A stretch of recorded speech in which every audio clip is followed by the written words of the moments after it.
Press ক্লাবের সামনে সেনাবাহিনী অবস্থান। দর্শক, আপনারা জানেন যে বিগত সরকার আমলে যে সকল বাহিনীর সদস্যরা চাকরিচ্যুত হয় তাদেরকে পুনরায় চাকরির বহালের আওতায় আনার জন্য একটি সুষ্ঠু তদন্ত গঠন হয়েছিল। বেশ কিছু আগে 6 মাস আগে গঠন হওয়ার পরপরই আবারও চাকরিচ্যুত সেনাবাহিনী, পুলিশ এবং নৌবাহিনী, বিমান বাহিনী, চাকরিচ্যুত বাহিনীর সদস্যরা তারা কিন্তু এই প্রেস ক্লাবের সামনে অবস্থান করছেন এবং তাদের অবস্থানকে কেন্দ্র করেই কিন্তু সেনাবাহিনী তারা কিন্তু এখানে আইন শৃঙ্খলা বাহিনী তারা তৎপর রয়েছেন এবং তাদেরকে আশ্বাস, এবং এর মধ্যে বিমান বাহিনীর অনেকেই তার সাথে এবং সবার সাথে, সব বাহিনীর সদস্যদের সাথে একটি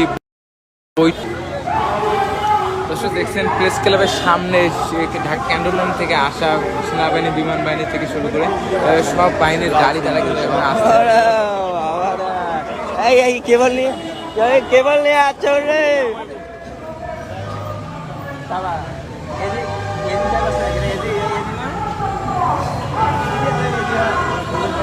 এবং প্রেস ক্লাবের সামনে অবস্থান করছেন সেনাবাহিনী, বিমান বাহিনীর সদস্যরা।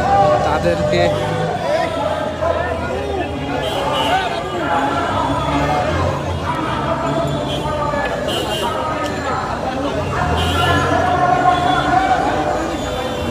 অনেক রাখেন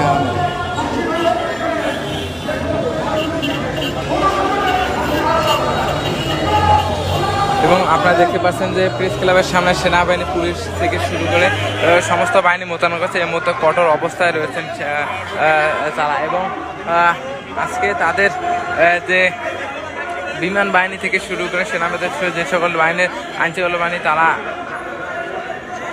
চাকরিচ্যুত হয় এবং সেটি